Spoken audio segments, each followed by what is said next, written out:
Hello, everyone, and welcome again.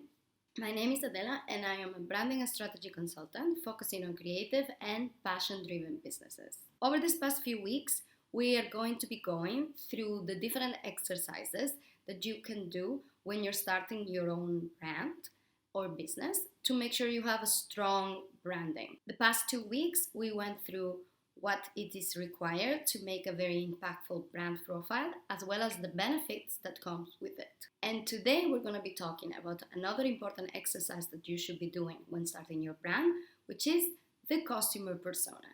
Now, when we are creating a customer persona profile, we're trying to reduce all our possible target market into one single individual.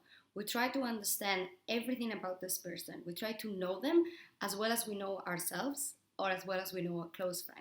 We need to picture their personality, we need to picture their habits, and we need to picture their lifestyle as well. Now, the way I construct the customer persona profile is based on two depressing principles. Depressing principle number one: you are not special. Yes, I'm sorry, this is very hard to stomach for us millennials who want to think we're all unique, beautiful snowflakes. But the truth is, there is a finite number of combinations of upbringing, personality types, and character. Branding specialist and best-selling author Martin Lindstrom believes there is about 1,000 unique people in this planet. And all of the rest of us were just combinations of the same kind of people. This means that even if it seems that we're limiting your options when you're trying to reduce your whole customer base into one single individual, whatever is relevant to this one person is actually going to be applicable to hundreds and thousands of people. And the pressing principle number two is that we have no free will. Our actions are conditioned. Our actions are conditioned by our genetics, by our early experiences, by our culture, and by our current situation. And again, even if this sounds a little bit depressing from a personal point of view, from a marketing point of view, it's very good news, because this means if you really understand your customer, where are they coming from, and the way they're thinking, you can successfully anticipate their actions. You can understand what they want and then make sure that you are providing them with what they need and market it in a way that they can understand it properly. So we were saying that when we're trying to do a customer profile, you try to reduce all your possible customer base into one single person. There's several ways you can go about doing your customer persona. People just try to do a description as detailed as possible. I structure mine in different segments. The first segment is demographics. Demographics was the traditional way of understanding the customer profiling. You're going to talk about age, you're going to talk about gender, you're going to talk about religion, you're going to talk about nationality, and you're going to talk about relationships and family, right? Are they married, single, do they have kids, no, etc. Then we go one level deeper, and we're going to understand this person as an individual. So we go to what I call personal background. In your personal background, you try to understand your customer's backstory, their upbringing, what was the kind of culture that they grew up with, what are their passions, what are their dreams, what do they want out of life, their personality, what moves them, etc. The third point, which is mostly relevant for B2B businesses, is professional background. If you have a B2B business, you want to target with your customer profiling the person that will be in charge of making the decision of buying your product, right? So if you're selling an IT solution, you maybe want to visualize the person who is heading the IT department or the person who is in charge of procurement for software, etc. You don't need to picture the owner of the company, because in this case, he's not going to be the one making the decision. In the professional background, you want to understand how is this person came to this situation, how does their daily work life look like, which kind of people do they interact with, how do they make decisions, and what are their aspirations for their professional life in the near future. Then we go to consumer habits. It is very important for you to understand how your customer shops. How do they spend their money? What kind of disposable income level do they have? And then what kind of products or services do they like to spend this with? Do they enjoy going to the mall with their family on the weekends?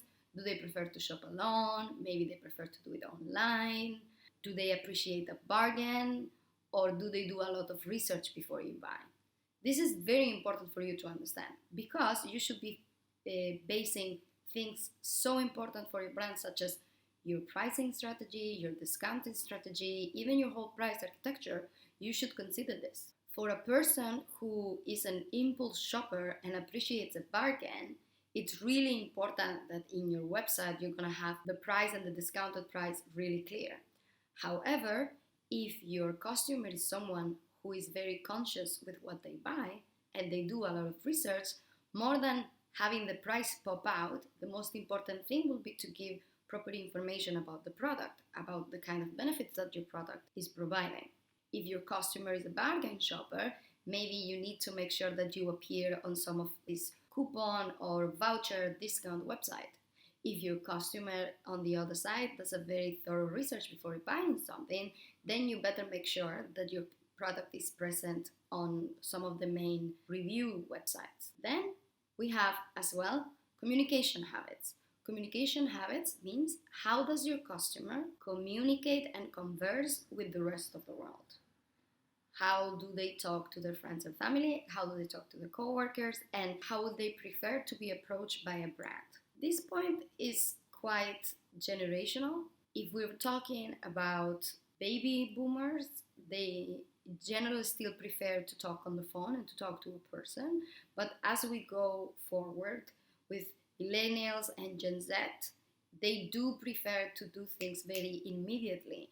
So having things like chatbots or even live chats or just a simple Q&A, like a good Q&A section of your website, it's going to be better for them. And then there's a last point, current situation and challenges. What is happening to your customer in this moment? Because you want them to choose your product right now. So it's really important for you to imagine their situation and how this solution works into their life. You also need to understand if your consumer has an issue that they're trying to solve. Here comes your product. Are they trying to solve it right now? Are they trying to solve it at the end of the month when they get paid? Are they trying to solve it within 6 months? And you also need to understand the priorities that they're going to be taken in consideration when making this decision. If you are selling a convenience product like dishwasher soap, the decision-making process is not going to be the same than, say, a wedding dress, right? A wedding dress, you start researching even 1 year before the day of your wedding. If you're selling something like a wedding dress or university course or things like this, it's very good to keep reminding the customer that you're here, right? You need a continuated marketing action before the actual decision of purchasing. On the other hand, if your product is an impulse buy kind of thing, then you need to make sure that you are getting in contact with your customer at the exact moment that they're getting the idea for this.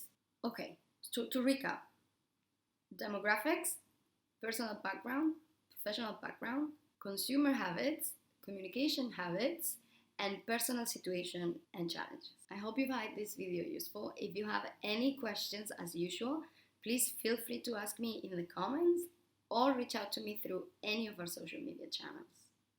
And remember, we are going to be publishing new content every week. So if you don't want to miss it, make sure to subscribe and to turn on the notifications. Thank you very much for watching, and I will see you next week.